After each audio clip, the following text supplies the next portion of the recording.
But in terms of the trade, this is a robbery. A robbery.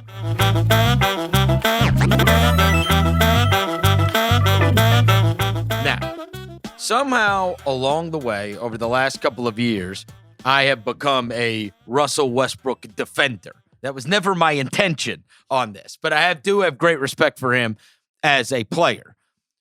As I watched this story unfold and I saw the reactions to this story about how the trade where nobody wins, two bloated contracts traded for each other, whatever the case may be. And that was the general sentiment.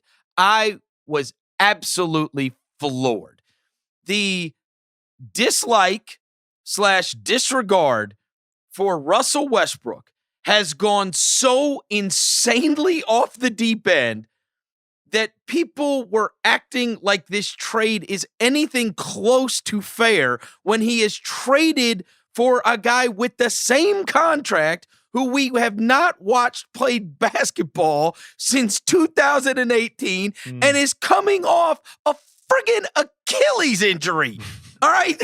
Like, this is absolutely unbelievable. Under any other circumstance, people look at that trade and they go, what in the hell is Houston doing?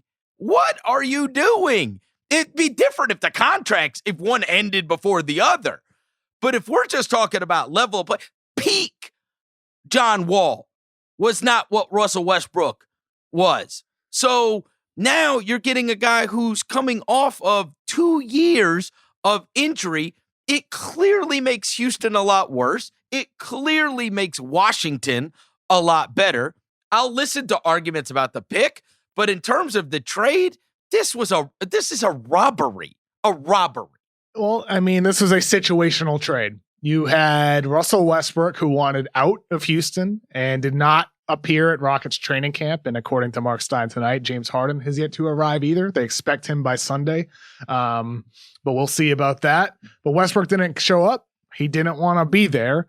And there just weren't that many teams that had any interest at all in trading for Russell Westbrook, except for the Washington Wizards, because they were dealing with their own John Wall situation where, he wasn't super happy about the fact Bradley Beal was the number one guy there, it seemed. And also for the Wizards, they had never seriously considered trading John Wall until Russell Westbrook became available. And you know me, Chris, I am number one Russell Westbrook hater on this podcast, maybe in NBA media and all together. Maybe everybody. I don't know about everybody. Maybe. You're up there. I've ripped him quite a lot. I'm in like the all ripping Westbrook media team, which I'm not necessarily proud of it, but I think my analysis of him is fair. And that's why I say this is an obvious upgrade for the Washington Wizards. You gave up a heavily protected 2023 first round draft pick with John Wall.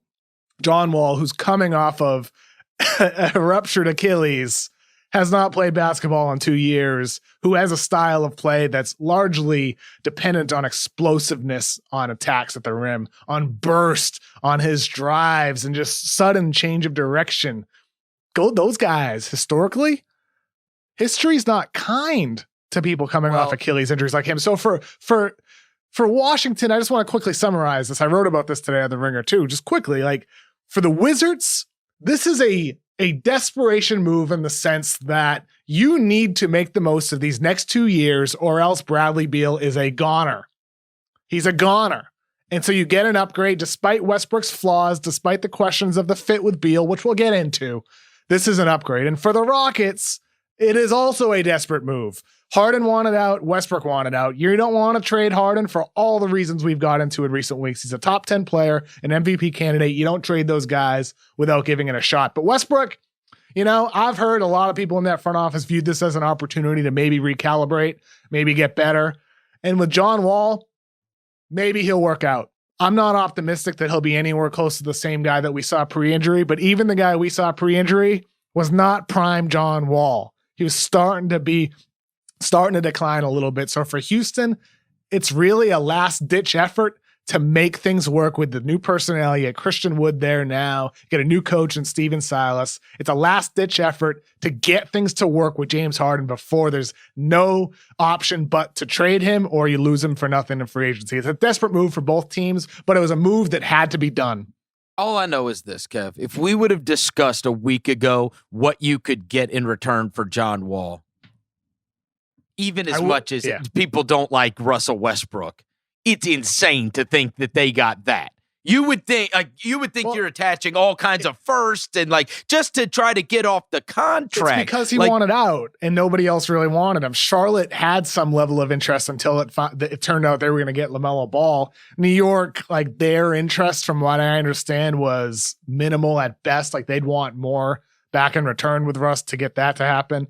And then the Clippers, I reported weeks back that they were one of the teams with interest. That seemed to fizzle very, very quickly. And so that really left Washington. And for Washington, just like there wasn't interest in Westbrook anywhere, there also wasn't much interest in John Wall. These two teams had to work together. They had no choice. Reading about, first on the injury front, just for people to understand, because I was covering Mike Conley when he went through his Achilles issue, and that wasn't a ruptured Achilles, though. That was like an Achilles sprain or something like that. Well, right? What they do is you've got a rub in the back of your heel, and they go out and they extract this, and then you have to rehab in order to, because you're worried if you keep playing, you are going to rupture your Achilles. Okay.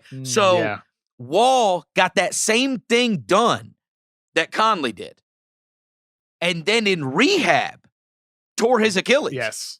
And that's the terrifying part of this, right? Because he was already going through rehab. And then to read David Aldridge's story, and this is just kind of slipped in there, but there was obviously a lot of stuff with Wall and Beal and that whole deal. And one of the things that is mentioned was that Beal didn't necessarily feel like he didn't know how long he's had to wait for John Wall to be John Wall again, and that he didn't necessarily take his rehab as seriously, and whether that's fair or not, that's how the guy feels. Beyond that, he also makes the point that the owner, Ted Leonsis, as well as Tommy Shepard, the general manager, were absolutely furious about the shirtless photo where he throwing up gang signs that went around for John Wall. Just obviously a regrettable situation. But across the organization, there was some disappointment with that he's whole face of situation. the franchise, and they were very, very mad about it. It wasn't the first time that we know about publicly, and not the first time privately either. And they were super upset about that. And so that whole relationship and everything had run its course. Okay. And John Wall, they didn't want him to be part of the organization anymore. He didn't want to be part of the organization anymore. You've got the weird dynamic with Beal already. And then you have the whole Westbrook thing, which was a 1-year stop in Houston, and now he heads off to Washington. The one thing I will recoil on, though, regarding in my defense of Russell Westbrook, and I understand that you have acknowledged that you're a hater. I listened to the emergency pod, but I think more than anything else, I'm brutally honest about it. Okay. Well, I'm going to be brutally honest about this. I was listening to the emergency pod, and one of the things that I have gotten bothered by with everybody, not you, everybody talking about Westbrook, is this idea that Russell Westbrook is who he is. He hasn't changed his game at all.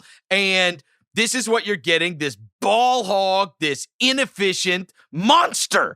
And I will circle back to, there's a website I like a lot. It's called theringer.com. And they have a writer there named Rob Mahoney, who's very good. Very good. Rob has beautiful words. His vocabulary is so much more vast than mine. And it's I will unbelievable. tell you, right before the NBA season stopped, Rob Mahoney of theringer.com wrote the following: Russell Westbrook is bending and opposing defenses are breaking. And he chronicles all the ways that Russell Westbrook had transformed his game in the second half of the season. That before January 1st, he was taking 40% of his shots were from the restricted area. That number ballooned up to 52%. That his field goal percentage went from 52% in the restricted area to 63% in the restricted area. That his true shooting percentage moved to 57.3, 1% behind James Harden and right behind LeBron.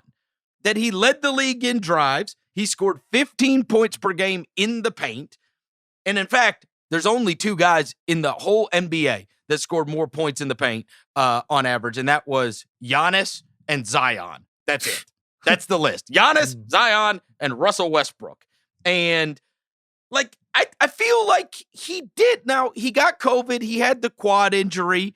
But there's even quotes from Mike D'Antoni in the article about, and it's like January to March didn't happen. He started off terribly. He shot the ball like hell. But guess what he stopped doing? Shooting. He stopped shooting those jumpers. And yeah, maybe I don't know. I guess there's excuses or reasons, but I feel like it's a legitimate excuse that he was injured and coming back from COVID in the bubble when he tried to play in those playoffs. Yeah. I mean for Washington, this is why it's a win for them, because Russell Westbrook was playing some of the best basketball of his career prior to the hiatus in March. No doubt about it. He was adapting. He was playing a different style. And partially it was a response to the system. Partially it was a response to the fact his jumper wasn't falling, which is one of the inherent problems with him. We saw that pop up in the postseason. Despite any problems with coronavirus, despite the quad injury, defenses don't respect his shot in a postseason setting. They lag off of it. They sag off of him. They give him space, and he often doesn't make them pay.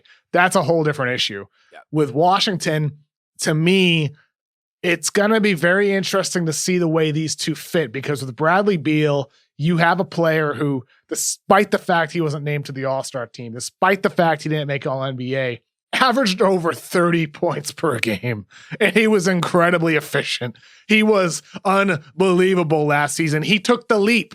He went from two-time All-Star, very, very good player, to somebody who is in the discussion to be a top 10, top 15 player in the league. Is he that yet? I don't think so until he does it again, until he does it when there's actual winning expectations. But he looked like that level of player. So Bradley Beal did that by becoming an on-ball monster. But before that, why he was a two-time All-Star, why he's been good since he was a young player, was because of his off-ball prowess, coming off of screens and pin downs and handoffs, cutting to the rim, moving and relocating off-ball. He's awesome in that area. So with Russ, you know he can handle the on-ball. You know he can run pick and roll for you and find Beal, create shots for him. I am excited to see how much balance is there. How much is Russ off ball? Because John Wall is a better shooter than Westbrook. He shot over 38% on catch and shoot 3-point attempts since 2013. Russ is sub 30%. So there's a big difference between those two with their 3-point shooting ability. Is that something Russ got better at over the offseason? He's not leaping as high. Did he change his shooting mechanics? I have no idea. We'll find that out during preseason when we see some footage of him shooting. But that's the big question for me. Westbrook could be perfect for Beal if he's able to at least be somewhat of an impactful player when Beal has the ball. Well, and because of what Westbrook can bring as a passer to create for Beal and make them an even more dynamic offense. I also have recoiled on the whole ball hog, ball dominator. I mean, this guy, Kevin Durant averaged over 25 points a game every single year. Yeah. Paul George was Chris, in it's okay the top he's a three ball hog. It's okay in the he's a ball hog. MVP voting. James Harden didn't have a bad year. Like I'm saying, what is playing with another star? Just the idea that it would negatively affect Bradley Beal to me is silly when you look there's three different guys that have had amazing seasons playing alongside Russell Westbrook. That is not true of all kinds of guys. When I say it could negatively impact Beal, what I mean is you have this person who's just turned 27 years old and who has gotten better literally every single season of his career. And the biggest leap happened last year when he went from very, very good to great. That's the toughest leap to make. And he's somebody who I know when I reported the story in the Wizards back in July, they said they were talking about extending his 3-point range to 30 plus feet. They want him to become one of those guys that isn't just pulling up at the 3-point line like he was. He used to be somebody that pulled up from mid-range. Beal was a mid-range guy, and then he became a 3-point guy. I think this now takes they're so trying to turn much him into pressure off of him. Well, I know it takes pressure off, I mean? but what I'm saying is like you still need to give room. You still need to give room to Beal to be the player that he could possibly be. And with Russ, I hope there's just balance in the way their two roles are structured. To me, Beal is still the number one guy on that team. And I hope Russ is able to adapt and allow that, because there was the report about how Russ wanted back his old role, where it was more like what he had in OKC. Hopefully it's more like what OKC had with Durant. If it's Durant and Russ, this could work wonderfully for the Wizards, for Beal, for everybody. Same coach. Scott Brooks. You know what I mean? Who loves him. Yeah, exactly. And I'll tell you what, if you're Washington, there's no way you make this deal. All year long, it's been about how Beal and Wall are excited to play with each other. They're looking forward to get back on the court and see how it works. One of the reasons why they both had their contracts lined up. There's no way you do this trade unless Tommy Shepard, the Wizards GM, is getting approval from Beal, getting a sign off from Scott Brooks that there's interest in, in having Russ back and coaching him again. There's no chance this deal happens for Washington, which is why for them, I'm really excited. It's a risk, and the next 2 years damn well got to go well for them, or else Beal's a goner. Well, but this raises their ceiling, and the only way to keep Beal, the only way for any of them to keep their jobs is to win, and this helps them win more basketball games.